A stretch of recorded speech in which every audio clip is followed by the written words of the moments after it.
ये जो खामोश रहे दुरूद के मौके पर, इनको पढ़ना नहीं सिखाया था। तुम जानते हो दुरूद पाक की बरकत कितनी अहम है। कभी सोच भी लिया करो, अपने बच्चों को दुरूद का आदी बनाओ। अगर बच्चा स्कूल जाए, ड्रेस में देर होती है, माँ कहती ले बेटे ये रहा मोबाइल, थोड़ी देर गेम खेल, अभी नाश्ता बना के लाती हूँ, अभी पराठा बना के लाती हूँ, अभी ड्रेस उठा के लाती हूँ, अभी तेरे जूते लेके आ रही हूँ। बच्चों के हाथ में मोबाइल दे के जाते हो। अपने बच्चों से कहो बेटे नाश्ते में 10 मिनट लगेंगे, 10 मिनट तक मुस्तफा पे दुरूद पढ़ना शुरू कर दो। तुम्हारे बच्चे 10 मिनट दुरूद पढ़ेंगे। दावे के साथ कहता हूँ, और यार सुनो तो सही, रोज जब तुम्हारे बच्चे हुजूर पे 10 बार दुरूद पढ़ेंगे, किसी दिन तो हुजूर पूछेंगे ये किसका बेटा है जो रोज दुरूद पढ़ता है, ये किसका लाल है जो रोज मुझे सलाम भेजता है, ये किसका बेटा है जिसने मुझ पे दुरूद भेजा है। कोई कहेगा आरिफ का बेटा है, कोई कहेगा आकिल का बेटा है, कोई कहेगा अब्दुल रऊफ का बेटा है, फरिश्ते कहेंगे अब्दुल रहमान का बेटा है। खुदा की कसम उनकी बारगाह में अगर तेरा नाम आ जाएगा, समझ लेना बेड़ा पार हो जाएगा। इसलिए आदी बनाओ बच्चों को। हम तो दुरूद से दूर हैं, सलाम से दूर हैं, बरकतें तो देखो। अल्लाह अकबर। एक बहुत बड़े पाए के बुजुर्ग हैं, सफर कर रहे हैं, वक्त असर का था, वुजू करने की चाहत हुई, चाहते थे नमाज पढ़े, लेकिन इस कसरत से पानी नहीं था जितना आज पानी है। हर जगह पे टंकी लगी है, प्रधान ने टंकियां बनवा दी, अब कोई टोटी बंद करने तैयार नहीं है। खुला है तो खुला है पानी। और मेरे भाई इस्लाम ने बताया था पानी हिसाब से खर्च करना, एक एक बूंद का हिसाब कयामत में देना है। ये इस्लाम हमें सबक देता है। आज लोग कहते हैं वाटर लेवल कम होता जा रहा है, उसी पानी को कम खर्च किया जाए। ये पैगाम तो 1400 साल पहले इस्लाम ने दिया था। मैं कुछ और कहना चाहता हूं, आज पानी की कसरत है, कल पानी कहीं कहीं मिला करता था, वो भी कुओं से लोग पानी निकाला करते थे। किसी बस्ती में एक कुआं होता था, किसी इलाके में कुआं होता था, कहीं पे कोई चश्मा होता था, कहीं पे कोई नहर हुआ करती थी। आज हर दरवाजे पे समर से भी लगे हैं। पानी की कसरत है। वो बुजुर्ग नमाज के इरादे से है, असर का वक्त है, सफर कर रहे हैं, सामने बस्ती नजर आई, सोचा यहाँ पानी मिल जाएगा। बस्ती के करीब आए, एक कुएं को पाया, सोचा वुजू करूं नमाज पढ़ना है। जैसी गए क्या देखते हैं, पानी तो था, डोल और रस्सी नहीं थी। दाएं बाएं देखने लगे, हैरत में थे, क्या किया जाए, पानी कहां से लाया जाए। इतने में एक छोटी सी बच्ची छत से खड़ी थी, देख के कहती है पापा आपका कुर्ता बता रहा है, आपका मामा बता रहा है, आप कोई अल्लाह वाले हो, आप कोई आलिम दीन हो। हाँ बेटी, कहा क्यों परेशान हो, कब वुजू करना है, नमाज पढ़नी है। कब फिर देर किस बात की है, कब बेटी पानी कुएं में है और कुआं गहरा है, कोई रस्सी नहीं है, डोल लगी है, पानी कैसे निकालूं, जब पानी निकलेगा तब वुजू होगा। बच्ची मुस्कुरा के कहती है ताज्जुब है आपकी दानाई पर, आप अल्लाह के बंदे हो करके इतना हिसाब लगा रखे हो कि डोल रस्सी आएगी तब पानी निकलेगा। का फिर का ठहरिए। बच्ची करीब आई है, आने के बाद बच्ची ने कुएं की तरफ झांका और अपना थूक कुएं में डाला। जैसी थूका है, पानी किनारे पे आके रुक जाता है। कहती बाबा अब वुजू भी कर लीजिए, नमाज पढ़ लीजिए। उन बुजुर्ग ने पानी भरा, नमाज पढ़ी है। उसके बाद कहते हैं बेटी बता तो सही, तेरी उम्र इतनी है, तूने कोई नमाज भी नहीं पढ़ी होगी, तुझ पे भी रोजे भी फर्ज नहीं हुए होंगे, तुझ पे अर्ज भी फर्ज नहीं होगा, लेकिन ये तो बता बेटी ये कमाल कहां से लेके आई है, तूने पानी में थूक दिया पानी ऊपर आ जाता है। बच्ची ने कहा था बाबा जाइए, ये अंदर की बात है, राज में रहने दीजिए। कहा नहीं बेटी बता तो सही, ये कौन सा अमल किया है तूने कि तेरे थूक में इतनी पावर है, पानी किनारे पे आ गया। बच्ची ने कहा सुनो बाबा, मेरी अम्मी जब रात हो जाती है मुझे 1000 तानों की तस्बीह देती है और उस वक्त तक सोने नहीं देती जब तक 1000 मर्तबा मैं हुजूर पे दुरूद नहीं पढ़ लेती हूँ। ये सजदों का कमाल लगी, ये मुस्तफा पे दुरूद पढ़ने के कमाल से पानी। क्या बात है, नारे तकबीर, नारे रिसालत, मसलके आला हजरत, नबी के गुलामों की शान, जन्नत के हैं मेहमान, मुफ्ती हम्मद रजा साहिब क़िबला। आदत डालो दुरूद पढ़ने की, अपने बच्चों को दुरूद पाक सिखाओ। सिखाएंगे इंशाल्लाह, सिखाएंगे इंशाल्लाह। खाली वक्तों में तस्बीह दे दिया करो और ये होड़ लगा दो, जो आज ज्यादा दुरूद पढ़ेगा उसे शाम को यही नाम दिया। बेशक बेशक लगाओ ये बच्चों में से। जी जी जी। जिसके महीने में सबसे ज्यादा दुरूद होंगे उसे महीने के लेवल का इनाम दिया जाएगा। साल भर में जिसके ज्यादा दुरूद होंगे उस बच्चे को साल भर के हिसाब से सबसे बड़ा इनाम दिया जाएगा। चाल ये फिर देख मुस्तफा कितने मेहरबान होते हैं। जी जी जी। कितने मेहरबान होते। लोग कहते हैं बड़ा जी चाहता है मदीना देखूं, तू दुरूद की आदत डाल ले, हुजूर मदीने से तेरे घर चल के आ जाए। करो ना ऐसे काम, आदत डालो, आदत डालिए, बच्चों को सिखाइएगा। और ये तहजीब ये बचपन से बच्चों को सिखाई जाती है, बचपन से सिखाई जाती है। आप गौर कीजिएगा, करबला जानते हैं ना? करबला कितने लोग जानते हैं? करबला का नाम कितने लोगों ने सुना है? सबने सुना, सबने सुना ना? जी जी। जिन्होंने हाथ उठाए, अल्लाह नजफ अशरफ के रास्ते सबको करबला शरीफ की हाजिरी नसीब फरमा दे। ठीक है जी, सारे लोग करबला को जानते। जी जी। आप पूरी करबला पढ़ डालिए, पूरी करबला। वहां लाशें भी थी, डर भी था, तन्हाइयां भी थी, जंगल था, दहशत थी, गम था, दर्द था, भूख थी, प्यास थी। कौन सा सितम ऐसा था जो करबला में ना था? किसी का एक बेटा मर जाए, लोग कहते हैं कमर टूट गई। सलाम करो सैयदा ज़ैनब को, जिसके सामने बेटों की लाशें भी थी, जी जी, भतीजों की लाशें भी थी, सगे भाई की लाश भी जिसके सामने पड़ी थी। मगर सलाम ज़ैनब तेरी हिम्मत को, खुदा की कसम तूने अली की बेटी होने का हक अदा करके दिखाया था। जी जी, बेशक। मैं कहना ये चाहता हूं, इस सब के बावजूद खेमे जले थे, अहले बैत अतार की दौलत लूटी गई थी, लेकिन कोई ये नहीं बता सकता किसी ने अहले बैत की बेटियों को बिना नकाब के किसी का चेहरा देख लिया। हर सितम अपनी जगह था, मुस्तफा की शरीयत अपनी जगह थी। जी जी, बेशक बेशक। सैयदा ज़ैनब ने 13 मुहर्रम को सफर शुरू किया। जी जी जी। कितने को? 13। सारे बोले कितने को? 13 मुहर्रम। 13 मुहर्रम को करबला से चले, 27 रमजान को मदीना शरीफ पहुंचे। जोड़ के लगाओ हिसाब कितने बने? मेरे हिसाब से तकरीबन 9 महीने बनते।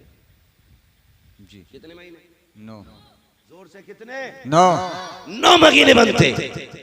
लेकिन इस 9 महीने के सफर में सैयदा ज़ैनब जब मदीना शरीफ पहुंची थी तो 72 कुरान मुकम्मल कर चुकी थी। जी जी, बेशक। सुभान अल्लाह, सुभान अल्लाह, सुभान अल्लाह। 72 कुरान 9 महीने के सफर में किसी ने सैयदा ज़ैनब का एक बाल तक नहीं देखा था, एक बाल तक। तारीख अपनी जगह है, लिखने वालों ने लिखा, लेकिन मेरा ईमान ये कहता है किसी की मां ने वो दूध नहीं पिलाया। जी जी, बेशक। बेटे को जो अली की बेटी की कोई चादर छीन लेता। जी जी, हाँ, बेशक। नहीं छीन सकता था, इसलिए कि उनकी इज्जत की हिफाजत का वादा तो रब ने पहले कर दिया। बेशक बेशक।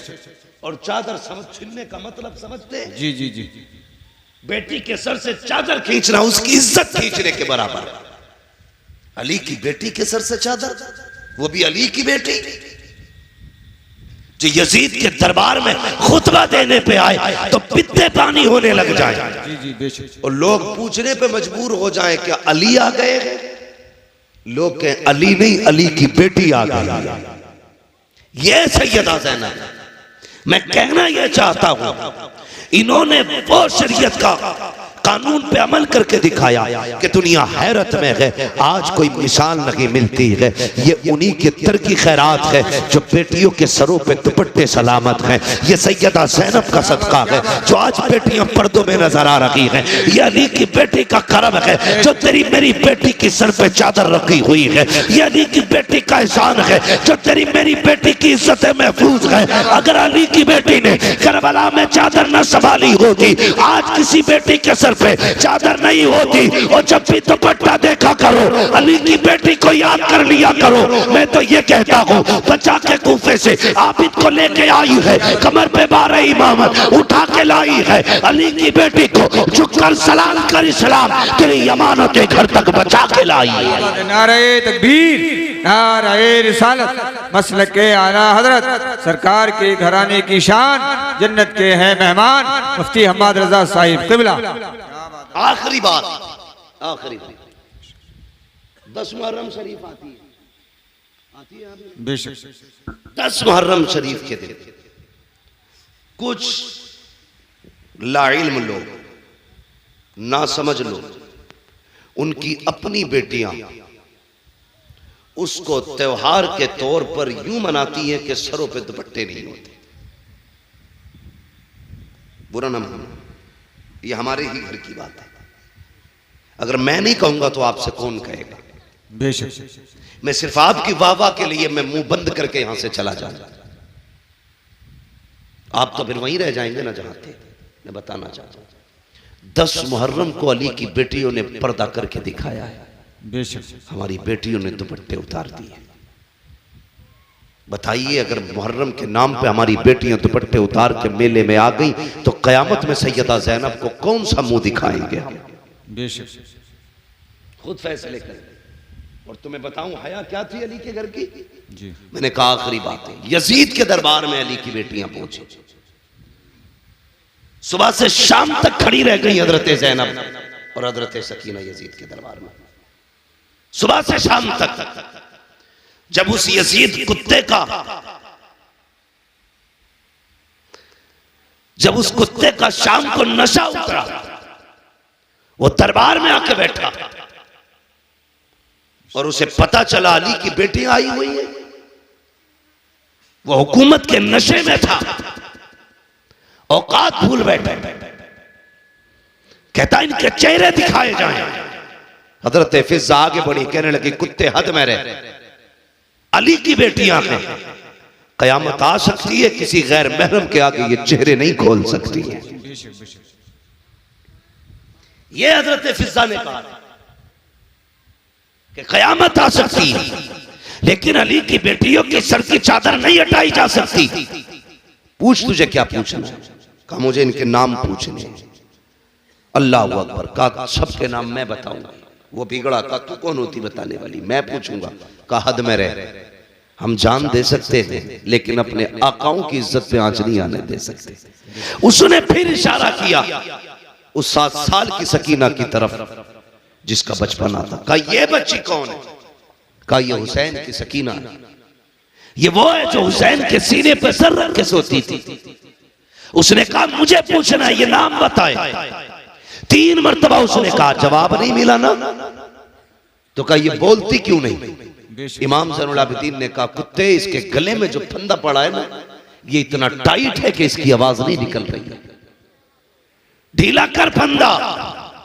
उसके कहने से यजीदी फौजी आगे बढ़ा। उसने गले का फंदा खोलने के लिए हाथ बढ़ाया। हजरत सकीना दौड़ के सैयदा ज़ैनब के कदमों से लिपट गई। वो उधर गया तो वहां से हट के इमाम ज़ैनुल आबिदीन के कदमों में यजीद ने कहा था इस बच्ची को क्या हो गया है, ये गले की रस्सी क्यों खोलने नहीं देती? तब हजरत ज़ैनुल आबिदीन का तेवर बदला, लहजे में अली की जुर्रत आई है। वो जोश था, पूरा दरबार कांप गया। चीख के कहा था कुत्ते, ये सकीना 7 साल की जरूर है लेकिन अली की बेटी है, ये मर तो सकती है लेकिन गैर महरम का हाथ इसके गले को लग जाए ये गवारा नहीं कर सकती। क्या बात है, सुभान अल्लाह। बेशक बेशक। अली की बेटी ऐसा पर्दा करे और तेरी बेटी 10 मुहर्रम को तमाशा करे, ये हुसैनियत है, ये यजीदियत है। अगर ऐसा तुम्हारी बेटियों ने किया तो कयामत के दिन कोई बचाने वाला नसीब नहीं होगा। अपनी बेटियों से कहना जैसी मुहर्रम का चांद नजर आ जाए, हर दरवाजे पे सबील का इंतजाम होना चाहिए, हर घर से लंगर बटना चाहिए, हर घर से कुरान की आवाज आनी चाहिए। जी जी बेशक। हर नमाज के बाद तिलावत करो, इतना कुरान पढ़ो कि जमाने को पता चल जाए कि जिस हुसैन ने नेज़े पे पढ़ पीछे हो जाया करती है। जी। और एक बात करूं, बहुत बढ़ के एक बात कहूंगा, बुरा ना मानना, आज डॉक्टरों की कमी नहीं है। MBBS रोड पे अगर आप निकले तो 8-10 आपको तख्तियां MBBS की लगी मिल जाएंगी। 8-10 तख्तियां। MBBS भी बहुत बने और BUMS भी बहुत बन गए, मगर अफसोस कि कोई इंसान न बन सका। जिस हॉस्पिटल में आप जाइए उल्टी छुरी से गले काटे जा रहे हैं। दुनिया इतनी जालिम हो चुकी है, पैसा ही असल हो चुका है। पैसा कमाने के लिए लाशों के ऑक्सीजन लगाने के बाद 3 दिन तक उन्हें रख करके पैसा वसूल किया जाता है और 3 दिन के बाद कहा जाता है ये मर चुका है। अपनी लाश ले जाइए। जब फैमिली वाले लेने के लिए आते हैं तो उसी हॉस्पिटल का एक मेंबर आके कहता है लाश बाद में मिलेगी, पहले आपको इसकी टोटल फीस जमा करनी पड़ेगी। इलाज नहीं हो रहे, अब लाशों के सौदे हो रहे हैं। मैं तो अक्सर कहा करता हूं यार, अगर तुम्हें यह लगे कि कोई बंदा मरने वाला है तो उसे हॉस्पिटल न लेके जाना, उसे पाक से बिस्तर पे अपने घर में लेटा देना। कम से कम अगर चैन से जी ना सका तो चैन से मर तो सकता है। लेकिन हम करते क्या है, दो बातें हमें खा जाती हैं। एक तो ये कि अगर हॉस्पिटल ना लेके गए तो दुनिया क्या कहेगी, दूसरा ये कि ये घर में खांसे का बच्चों को तकलीफ होगी। ये सोच करके हम हॉस्पिटल लेके भागते हैं। और हॉस्पिटल की कंडीशन आप देखिए, जिस बिस्तर पे बंदा लेटा है वो बिस्तर भी ना पाक, जो चादर इसके नीचे बिछी है वो चादर भी ना पाक, जो कपड़ा कॉटन का इसको पहनाया गया है वो कपड़ा भी ना पाक।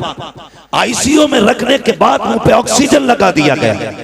अब कोई भी अपना उसके अंदर नहीं जा सकता। पूरे का पूरा स्टाफ ऐसा है जिसे कलमा तो बड़ी बात है, इस्लाम तक नहीं आता। मुझे बताओ अगर रूह निकलने लगे कितनी बेबसी की मौत होगी, जहां रहमत के फरिश्ते तक ना आए। मरते वक्त कौन क्या चाहता है, हर शख्स ये चाहता है मरते वक्त मेरी रूह आसानी से निकल जाए। क्या कि अच्छा हो तेरे घर के अंदर तेरा बाप लेटा हो, पाक बिस्तर हो, पाक चादर हो, पाक लिबास हो, इधर रूह बदन से निकलना शुरू करे। अगर बेटे को कुरान आता है तो बहुत अच्छा, भतीजे को आता है तब भी अच्छा है, खानदान में किसी को कुरान आता है तब भी अच्छा है। मैं जानता हूँ अगर खानदान में भी किसी को कुरान नहीं आता होगा तो कम से कम बेटों को इतनी गैरत आती होगी, मस्जिद जाकर इमाम को बुला करके लाएंगे, वो आके बाप के सरहाने खड़ा होगा, इधर रूह निकलती होगी वो यासीन पढ़ना शुरू करेगा, इधर रूह निकलती होगी वो सूरह रहमान पढ़ना शुरू करेगा। फिर तेरा बाप बेबसी की मौत नहीं मरेगा बल्कि शान से कहता जाएगा इन्हें जाना इन्हें माना, न रखा गैर से काम, लिल्लाहिल हम्द में दुनिया से मुसलमान है। नारे तकबीर, नारे रिसालत, मसलके आला हजरत फैजाने कुरान मुफ्ती हम्माद रजा साहिब क़िबला। मैं कहता हूं पढ़ो और आगे बढ़ो। कम से कम मैं एक बात बता दूं, खुदा की कसम खा के कहता हूं, इससे बड़ी कसम कोई नहीं, अल्लाह ने मुसलमान के सीने में रहम रखा है, मुसलमान के दिल में रहम रखा है। वो कितना भी बड़ा दुनियादार हो जाए किसी न किसी गोशे में रहम रहता है। जी। अगर आपका बेटा MBBS होगा, कुछ नहीं BUMS ही हो जाए, कोई गरीब रोता हुआ आएगा तो कभी मुस्तफा के नाम पे उसे फ्री दवा मिल जाएगी, कभी हुजूर के नाम पे उसका फ्री इलाज हो जाएगा।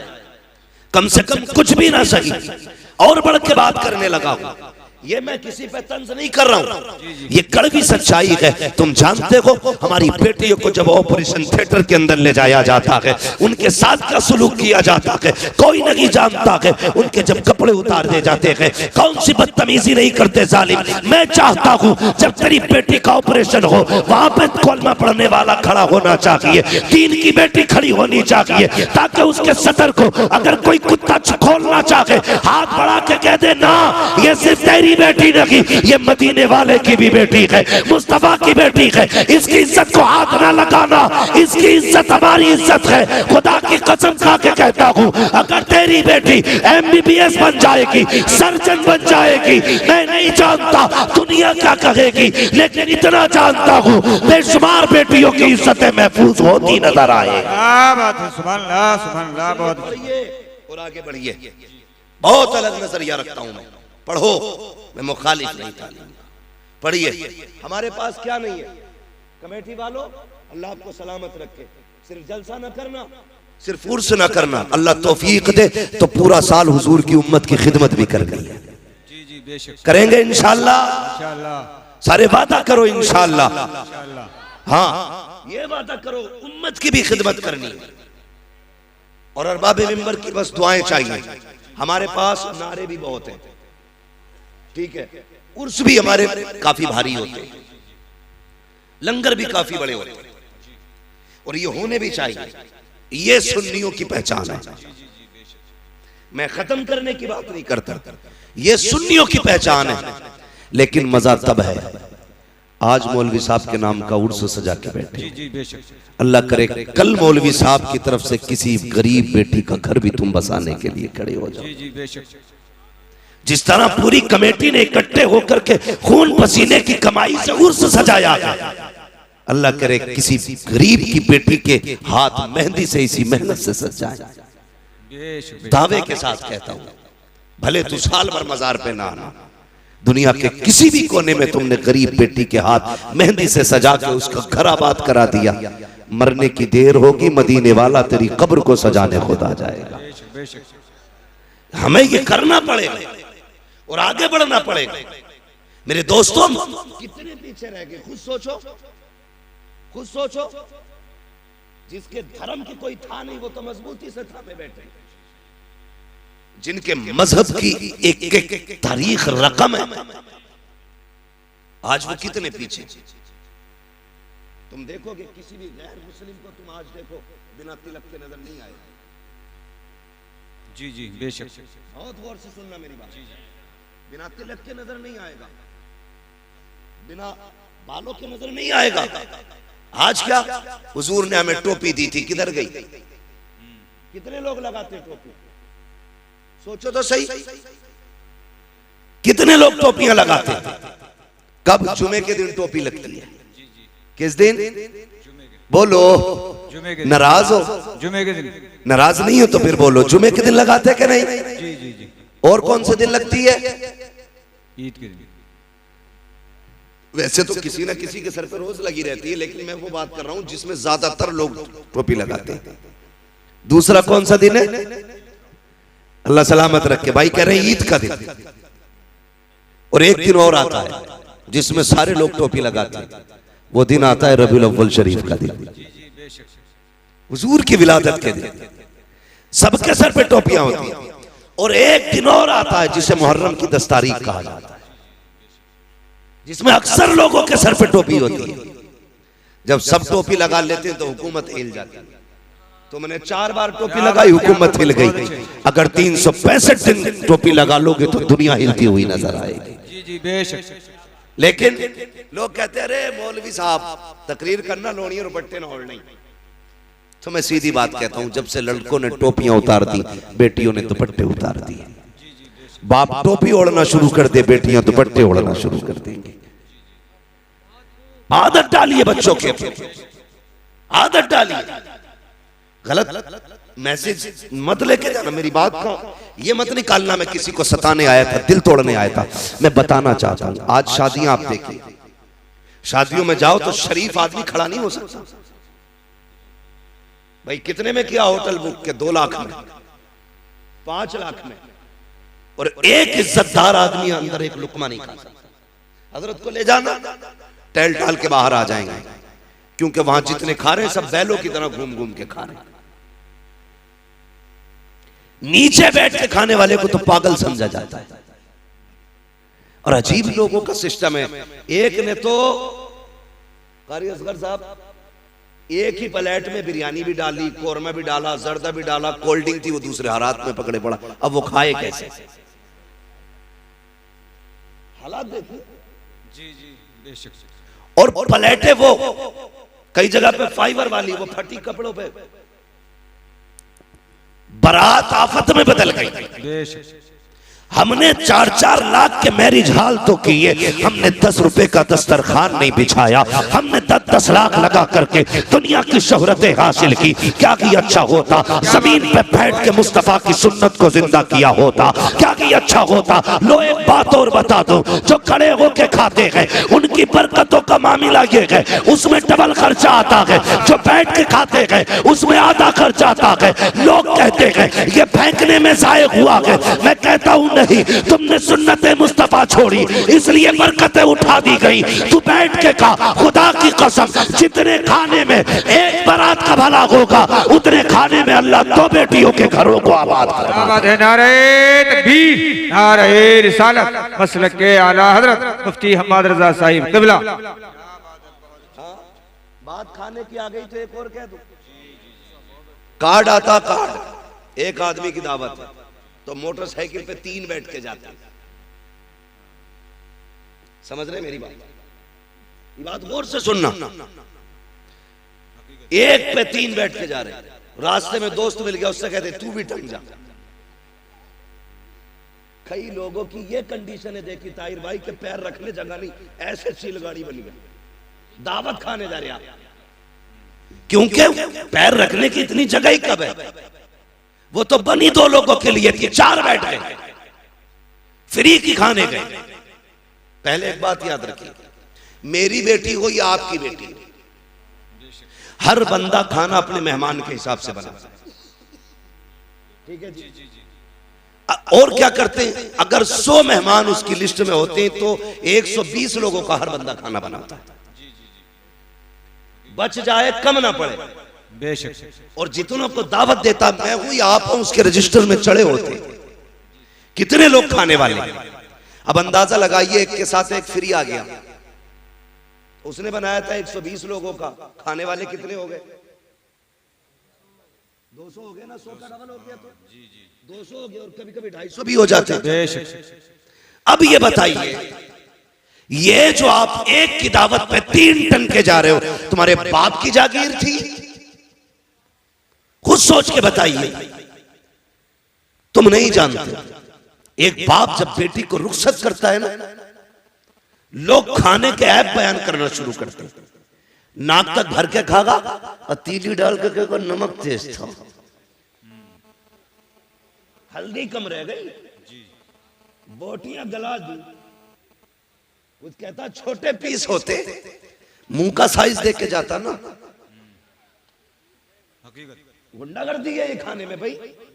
एक गरीब मर गया रोटी पकाते पकाते, तुम किसी के खाने को खाने के बाद कहते हो इसका चावल कच्चा था, नमक तेज था, मिर्च ज्यादा थी, हल्दी कम डाली गई, तेल ज्यादा था। और यार कितना बोलने से पहले जरा पंडाल में जिधर खाना चल रहा है उधर देख तो सही, किसी कोने में बेटी का बाप गर्दन झुकाए खड़ा होगा, वो देख रहा होगा, वो दिल में कहता होगा मालिक रोटी कम न पड़ जाए, मालिक शोरबा कम न पड़ जाए। किसी कोने में खड़े होके कहता है या अल्लाह आज इज्जत रख लेना, तुझे क्या पता तेरी नजर में तो एक वक्त का उड़द गोश्त है। उस बाप से पूछ, उसने इस उर्दों के लिए कितने दिन ओवर टाइम ड्यूटी की है। उससे पूछ एक वक्त के खाने के लिए उसने कितनी रातों में उठ उठ के मजदूरियां की है। उससे पूछ उसने कितनी मेहनत से एक बारात का खाना बनाया है। जब से बेटी पैदा हुई है इसने नए कपड़े पहनना छोड़ दिए थे। जब से बेटी घर में आई थी इसने घी दूध खाना छोड़ दिया था। जब से बेटी घर में आई थी इसने अपने शौक खत्म कर दिए थे। और तू कहता है खाने में कमी रह गई है। और शर्म कर, शर्म कर, अगर खाने में कमी थी भी तो ना कहता कमी है। अगर कोई पूछता कैसा है कह देता खुदा का शुक्र है बड़ा अच्छा खाना बना है। तेरा इतना कह देने से तेरे पेट में दर्द नहीं होता, लेकिन इतना जानता हूं अगर तू खाने की तारीफ करता जमीन पर गरीब राजी हो जाता, अर्शों पे खुदा की रहमतें राजी हो। क्या बात है, सुभान अल्लाह, सुभान अल्लाह, बहुत अच्छी, बहुत खूब। पहली बात तो ये करनी है भाई, जितनों की दावत है इतनी जाएंगे, समझ गए? बोलो इंशाल्लाह।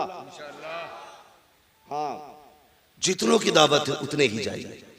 और मैं तो कहता हूं अगर तुम्हें पता चले ना कोई बेटी को रुखसत कर रहा है और उसने अपनी इज्जत बचाने के लिए लोगों को दावत दी है खाने की, तुम्हारी खुराक तो रोटी है ना, एक रोटी अपने घर खा के जा, एक रोटी बेटी वाले के दस्तरखान पे खा, एक रोटी बचा दे। खुदा की कसम अगर तेरी छोड़ी हुई एक रोटी से गरीब की इज्जत बच गई, अल्लाह कयामत में तेरी इज्जत की हिफाजत फरमाएगा। सुभान अल्लाह, सुभान अल्लाह। हाँ, सुभान बहुत अल्लाह। छोटी छोटी बातें हैं लेकिन ये जन्नत में ले जाने वाली बात। बेशक बेशक। लोगों की इज्जत का ख्याल रखा करो, मान रखा करो लोगों की इज्जत का। अल्लाह आपको सलामत रखे। कोशिश ये करनी है हमें सिर्फ जलसा नहीं कराना है, हमें हुजूर के दीन की भी मदद करनी है, हमें इस्लाम की बेटियों की भी मदद करनी है। और एक बात जिम्मेदारी के साथ कहना चाहता हूं, जो जरूरी बात है वही कहने के लिए आया हूं। कोशिश ये करें, मैंने भी मस्जिद देखी, अल्लाह सलामत रखे उन लोगों को जिन्होंने मस्जिदों को अपने घर से ज्यादा खूबसूरत बनाया है। और इतनी गुजारिश हो रही है, जैसे तुमने पत्थर से मस्जिद को सजाया है ना, वैसे सजदे से भी मस्जिद को सजा लेना। बेशक जिस खूबसूरती से तुमने मस्जिद बनाई है ना, उसी खूबसूरती से तुम जाकर सफों में भी बैठना। अल्लाह सबका दिल मस्जिद में लगाए, सबको 5 वक्त नमाजी बनाए। बड़ी प्यारी मस्जिद है और लग रहा था कि हाँ किसी जगह पे बैठे। मगर मेरा एक मशवरा और है, इस वक्त सबसे ज्यादा जरूरी है हमारी खानकाहों, हमारे मदरसों, हमारी मस्जिदों के साथ साथ हमारे अपने स्कूल भी होने चाहिए। जी जी बेशक, हमारे अपने, समझ गए ना मेरी बात, स्कूल जी जी जहां हिंदी इंग्लिश पढ़ाई जाती है, स्कूल, समझ गए ना।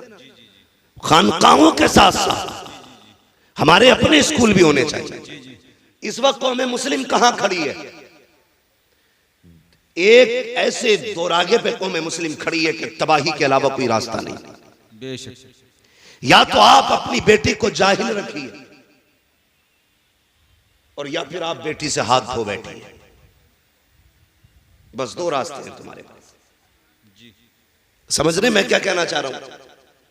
या तो जाहिल रखिए आप बेटी को, अगर बेटी को बचाना चाहते हो तो जाहिल रखिए, और पढ़ाओगे तो खो बैठोगे। इसकी वजह यह है कि हमारे अपने स्कूल नहीं है, हमारे अपने कॉलेज नहीं है। लोग कहते नहीं नहीं कोई बात नहीं है, बेटी पे पूरा एतमाद है।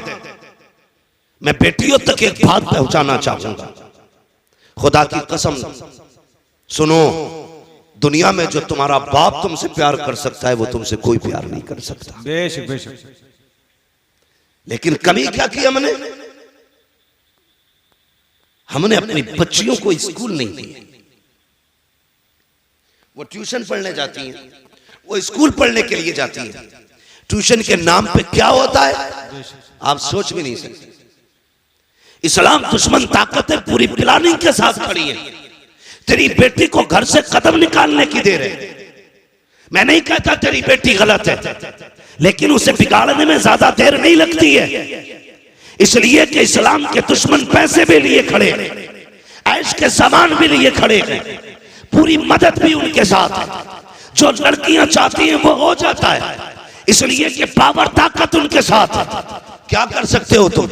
कुछ नहीं कर सकते। तुम्हें बताऊं, दिल रोया जब मैंने एक वीडियो के अंदर देखा, हमारी बेटियां ट्यूशन पढ़ने गई तो वहां के पढ़ाने वाले उनके साथ बदतमीजियां कर रहे हैं। उनको 2 लड़कों के बीच में बिठाया जाता है, 2 लड़कों के बीच में एक लड़की बैठी होती है। हम ये सोचते हैं बेटी पढ़ने गई है, अरे मती मारी गई है हमारी, हम किस जगह पे चलने लगे हैं? आंखें बंद करके बैठे हो। कल जब बेटी चली जाती है, सोनू मोनू के साथ सोती है, फिर सर पीट के रह जाते हो। कैसे पलट के आएगी? गई हुई इज्जत कभी आया नहीं करती, जाने वाली आबरू कभी लौट के नहीं आती है। जैसे कबान से निकला तीर कभी वापस नहीं आता, जबान से निकली बात कभी वापस नहीं आती है, घर से निकली इज्जत कभी वापस नहीं आया करती है। जब बेटियां बेआबरू हो जाती है, कितना तड़प लो, कुछ नहीं होगा। अगर इज्जतें चाहते हो, अपने स्कूल बनाओ, अपने कॉलेजेस बनाओ, उनको तालीम दो और दुनिया को बता दो हम करबला वाले हुसैन के मानने वाले हैं।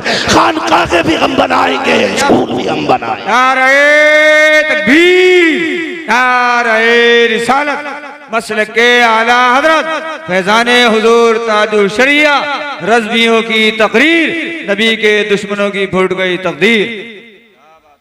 समझ रहे मेरी बात? ये भी कोशिश करो खां साहबो, तुम्हारे अपने स्कूल होने चाहिए और फख्र से कहो हमारा अपना स्कूल है। क्या इनके नकाब नहीं उतारे गए स्कूलों में? दुनिया गूंगी बनी रही, मुझसे बर्दाश्त नहीं होता। मौत एक बार आनी है, एक बार मरना है, और याद रखिए किसी ना किसी को तो कुर्बान होना पड़ेगा,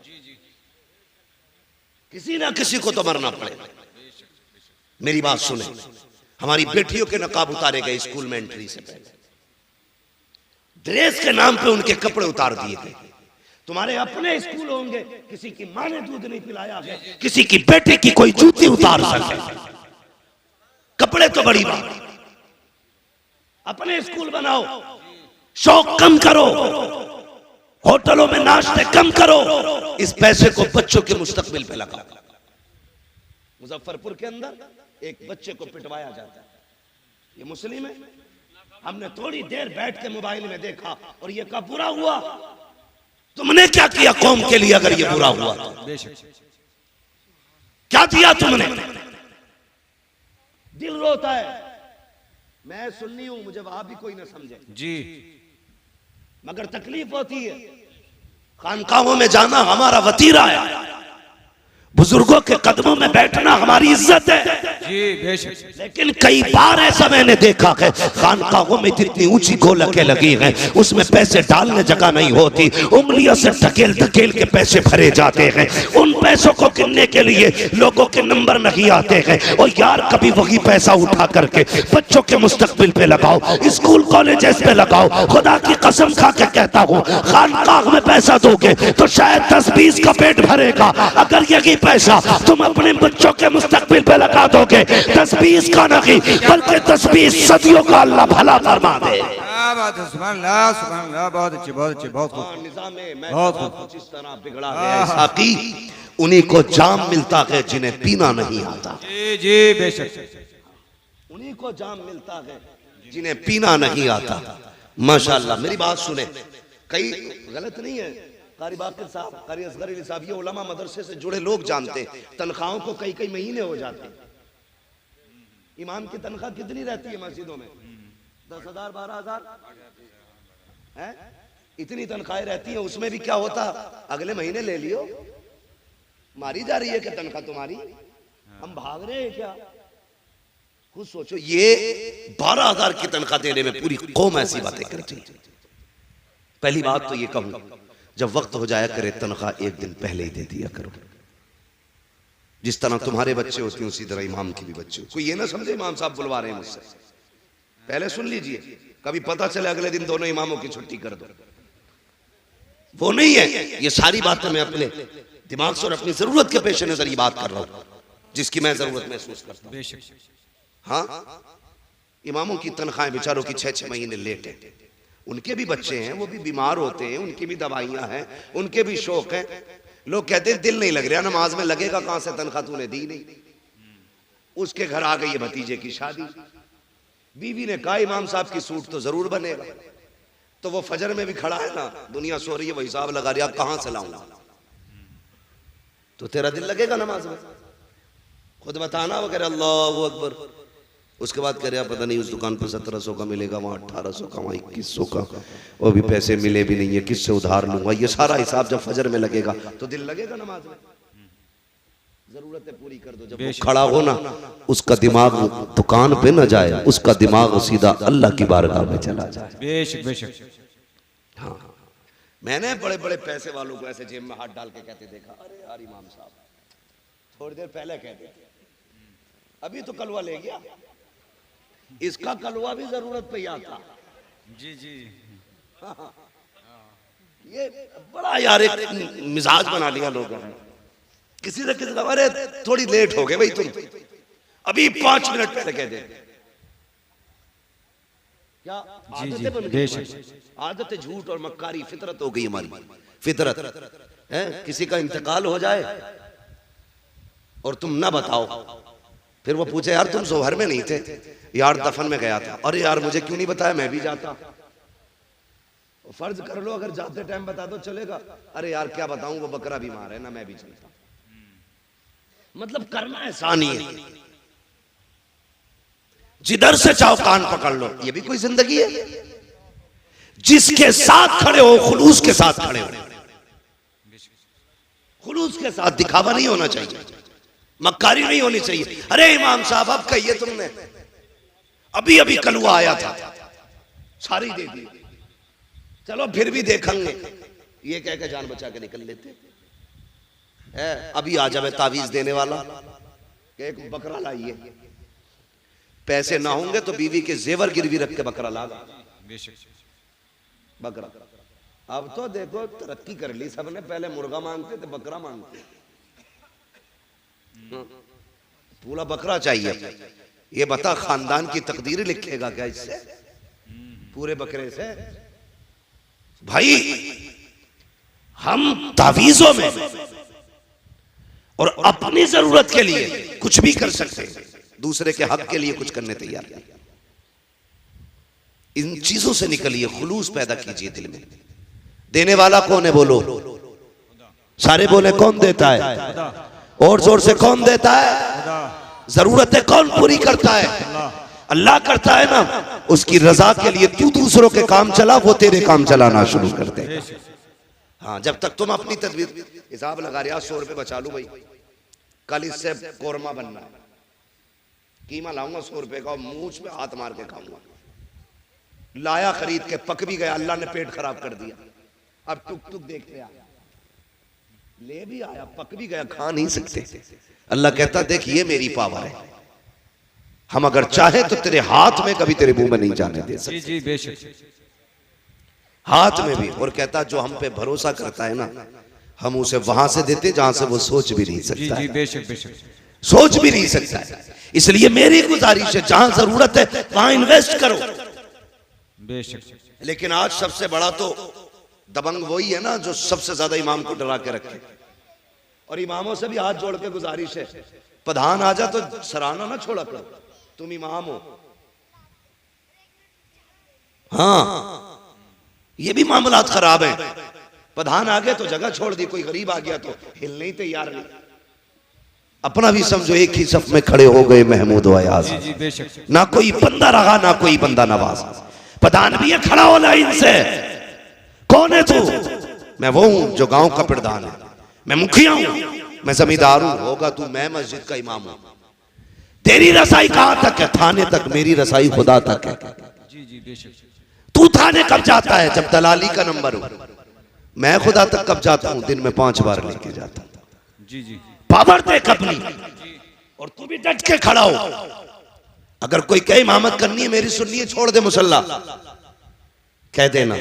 भूखे रह सकते हैं, इज्जत के सौदे नहीं कर सकते।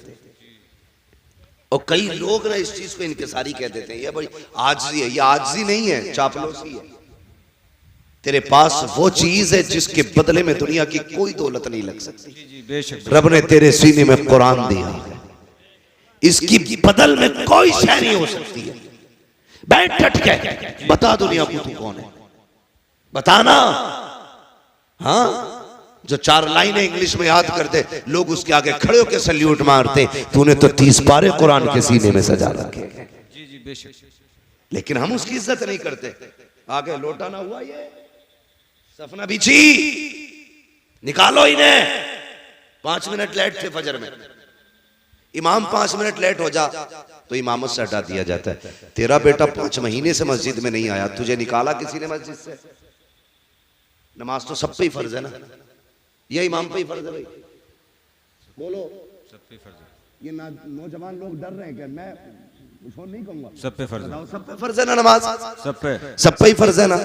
तो ये जो सुबह सुबह जाके इमाम की खाट उल्टी करते हैं, इनकी जिम्मेदारी है घर से निकले तो बेटों की खाट उल्टी पहले करें, उनका हाथ पकड़ के मस्जिद में लाओ। अपने लल्ला को चादर उड़ाते हो, इमाम की चादर खींचते हो, फिर कहते हो निकालो ही नहीं। मैं एक मशवरा दे के जाऊंगा, आपकी वो तो मर्जी है, कोई भी कैसे करे। मैं नहीं जानता आपके यहाँ का हिसाब कैसा है। मस्जिद अच्छी है तो यकीन है कि लोग भी अच्छे होंगे। जी बेशक। हाँ, मैं सोचता हूँ मस्जिद देखी तो मुझे लगा लोग भी अच्छे होंगे। लेकिन एक फ्री में मशवरा दे रहा हूं, इमाम को निकालने की जिम्मेदारी अपने सर मत ले लेना, वरना हो सकता पूरी जिंदगी आपको भटकना पड़े। कभी किसी आलिम की बद्दुआ मत लेना, वरना खैरियत नहीं है। कोशिश ये करना, माना कि हाफिज तेरा भतीजा है, चचा है, भाई है, बेटा है, उसे अपना बेटा ना समझ, मुस्तफा का वारिस समझ के उसकी इज्जत किया करो। अल्लाह तुम्हें उसका सवाब अता फरमाए। तो मैं ये कह रहा था, जहां जिस चीज की जरूरत है वहां वो लगाओ। आज हमारे मदरसों की तनख्वाहें मुदर्रिसों की नहीं गई, वहां कोई पैसा देने नहीं जाता, और गोला के नाक तक भरी पड़ी है। नोटबंदी हुई ना तो बोरियों में से गले हुए नोट निकल रहे थे, गले हुए करेंसी गला दी कई करोड़ों रुपए की। अगर वही पैसा मदरसे वालों पे होता तो कितने कुरान वाले पैदा होते, कितने हदीस वाले होते, कितने तजवीद वाले होते, कितने तफसीर वाले होते। खुदा की कसम हर घर में कुरान का दरख्त लगा हुआ था। इसलिए जहां जरूरत है वहीं पे पैसा लगाइए, अपने बच्चों को आगे बढ़ाइए। कमेटी वालों, जलसे के साथ साथ हमें बस्ती भी देखनी है, हमें हुजूर की उम्मत के गरीब भी देखने हैं, हमें बेटियां भी देखनी है, अपनी सोसाइटी को भी आगे बढ़ाना है। अगर जरूरत पड़ी तो स्कूल भी देंगे, जरूरत पड़ी तो कौम के लिए अस्पताल भी बनवाएंगे। कोशिश ये करेंगे जो गरीब लोग हैं हुजूर की उम्मत के, उन्हें मुस्तफा के नाम पे फ्री दवाएं मिलनी चाहिए। करेंगे नहीं, लेकिन करते नहीं लोग, सारा पैसा एडवांस रखते हैं। अल्लाह कहता है रख, कितना रखेगा? एक फोड़ा निकालूंगा भेजे में, एक ऑपरेशन 10 लाख का बैठाऊंगा, दूसरा कमर में निकालूंगा 20 लाख का ऑपरेशन, वो 4 फोड़ों में तुझे रोड पे ले आऊंगा। वो कहता है यही दौलत गरीबों पे लुटा, फिर देख मैं तुझे मौत भी ऐसी दूंगा कि तुझे मरते वक्त मौत का एहसास नहीं होने दूंगा। सौदे तो करो रब से यार, सौदे तो करो। इसलिए मेरी गुजारिश है, आप अपने पैसे को भलाई की जगह लगाइए, जरूरतमंदों पे खर्च कीजिए, जो जरूरतमंद नजर आए उन पे पैसा खर्च करें। अल्लाह ताला हमारी कौम को दिन दूनी रात चौगुनी तरक्की अता फरमाए। और एक बात बता दूं, जब भी हुजूर पे दुरूद पढ़ने की बारी आए ना, कंजूसी नहीं करनी। क्या नहीं करनी है? कंजूसी। क्या नहीं करनी है? कंजूसी। कंजूसी समझते हैं ना जी? मैं आप ही के इलाके का हूं, आप ही की जबान बोल रहा हूं। कंजूसी नहीं करनी है, बल्कि जब हुजूर पे दुरूद की बात आए तो फिर खुल के हुजूर के नाम पे दुरूद पढ़ना, बढ़ के हुजूर के नाम पे दुरूद पढ़ना। आपको लंगर भी खाना, कितनी देगे बनती हैं? कई बनती हैं खिचड़े की, 4-5 देगे बनती। जी जी जी, अल्लाह सलामत रखे। और हमारा तो अकीदा यही, नहीं लंगरों पे हमारी नस्लों के गुजारे। बरेली से आवाज आती, तेरे टुकड़ों पे पले गैर की ठोकर पे न डाल, झिड़कियां खाए कहां छोड़ के सदका तेरा। तो बच्चों की आदत डालिए दुरूद पढ़ने की। ये जो चुप रह गए ना, इनके बाप ने दुरूद पढ़ना नहीं सिखाया था। ये जो खामोश रहे दुरूद के मौके पर, इनको पढ़ना नहीं सिखाया।